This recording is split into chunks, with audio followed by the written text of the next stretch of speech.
The latest outbreak, a frozen food processing plant in Albany. Health officials confirm a total of 8 workers tested positive for coronavirus. National Frozen Foods, which processes vegetables, temporarily shut down operations Friday for a deep clean and sterilization. The plant's nearly 300 workers were sent home.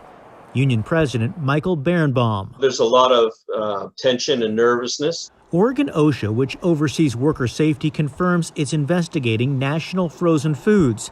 State records show on March 20th, Oregon OSHA received complaints the plant was not following current guidelines for COVID-19 by having sick employees working side by side with coworkers.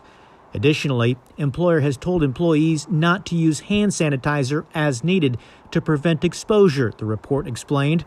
The company's vice president said National Frozen Foods disputes the claims and would not discourage anyone from using hand sanitizer, adding the company has stepped up safety by providing workers with full face shields, masks, and increased cleaning and sanitation after every shift, explaining, as a company, we're going to do everything we can for those boots on the ground.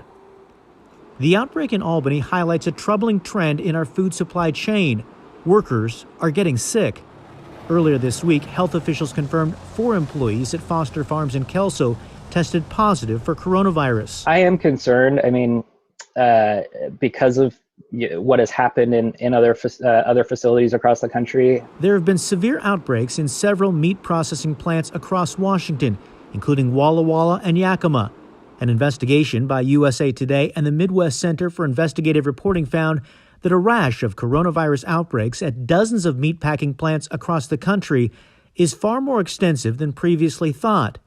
These workers face pressure to keep food on the shelves. A lot of workers that people took for granted, whether it be, garbage collectors, workers in grocery stores, workers in food processing on farms, who people used to take for granted, are now being deemed essential.